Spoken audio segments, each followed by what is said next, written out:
Hey, ladies and gents, it says DeWiz with a look at Mythic Legion's Dorina Onoris action figure, the PowerCon exclusive.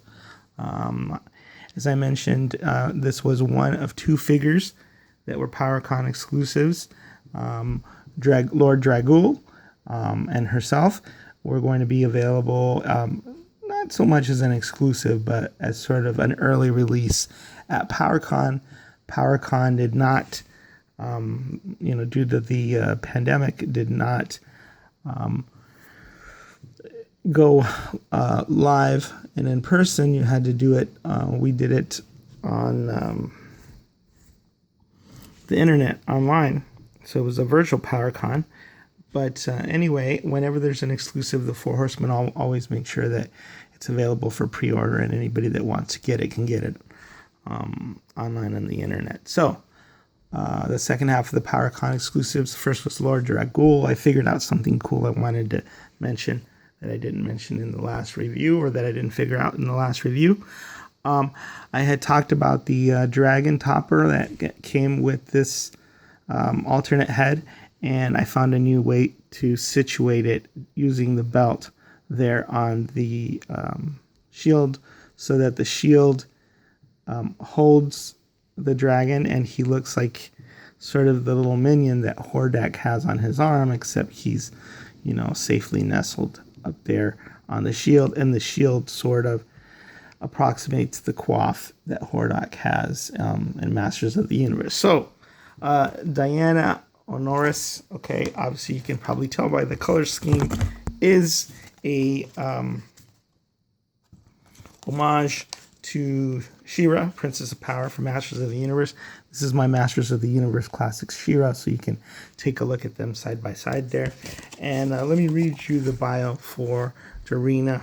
Let me see if I can focus in there so you can pause it if you want to read it yourself. It says, Dorina Onoris, a legendary figure of the Northlands, the mighty Dorina Onoris became a beloved folk hero in Mythoss.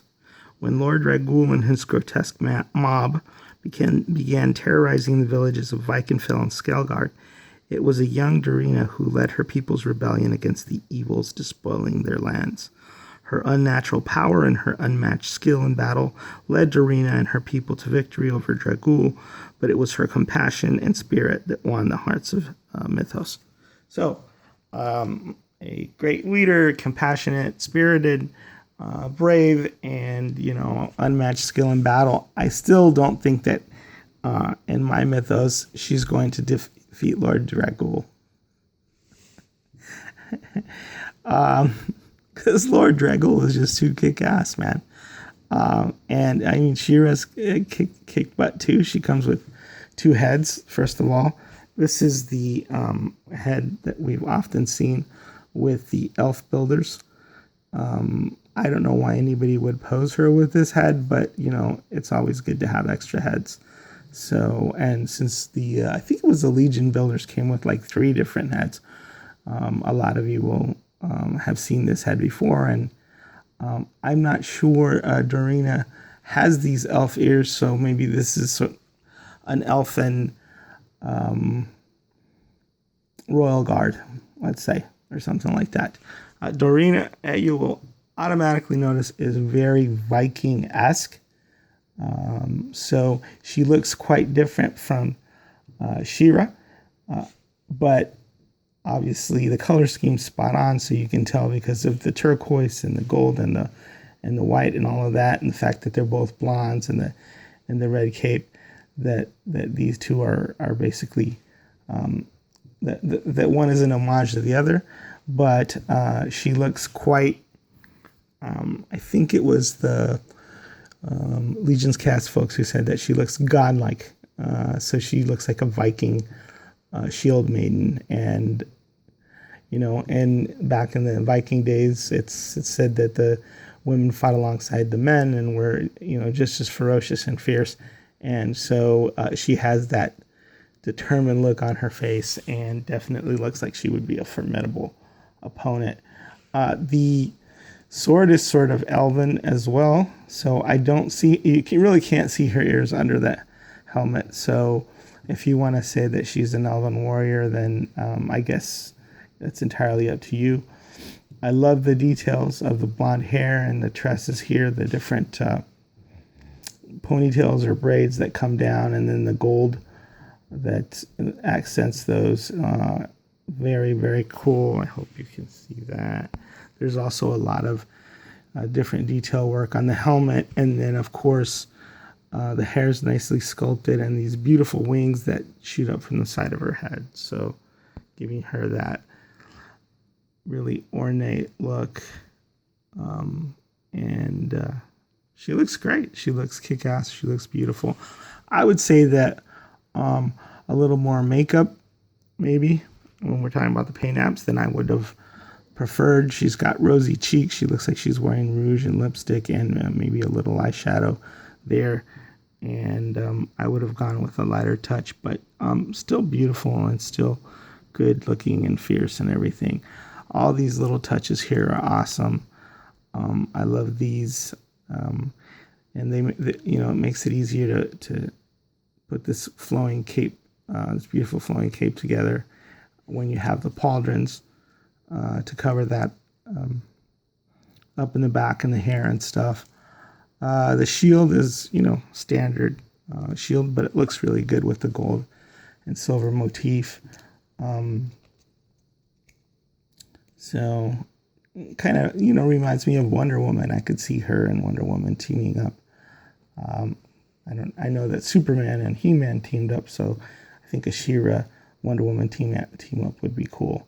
And at least on my shelf, I'm gonna probably team those two up. Then you've got her bracers there. I really like the turquoise. It really does look very vibrant, and so it could be a turquoise inlay or whatever. The boots have some nice little detailing on there on the rivets with silver paint, and then the buckles are painted nicely, and her boots are just really nice. So, every rivet painted, and all the paint apps and sculptural details that we've grown to expect from the Four Horsemen. So she doesn't have a waist swivel, but she has this upper torso swivel, and the full range of articulation that we use with these mythic legions. Here's the sword, so she can raise it. And what else? The loincloth is flexible. I don't know if the legs can go all the way, so you can get her to ride Swiftwind. But you could remove the loincloth and then maybe, have her ride Swiftwind if you wanted to. This is the She-Ra that they made two She-Ras. This is the She-Ra that they made so that she could ride Swiftwind, because I think the first Masters of the Universe Classics one could. So all in all, I think she's just a more realistic looking version of She-Ra, more appealing, I'd say. And that I think I'm going to put her alongside the Amazons, because it would be cool, like, to have Wonder Woman and then a very, very cool Viking warrior princess or goddess or another goddess alongside her to do battle against the evil forces of the patriarchy or whatever. So that is Dorina Onoris. I highly recommend you pick her up if you're into kick-ass women warriors, if you're into Mythic Legions, or if you're into Masters of the Universe.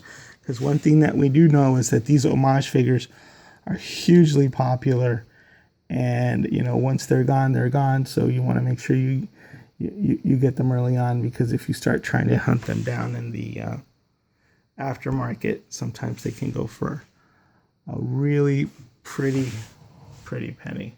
So that's it. That's Dorina Onoris, like for the honor of Grayskull. And this is Wiz signing out.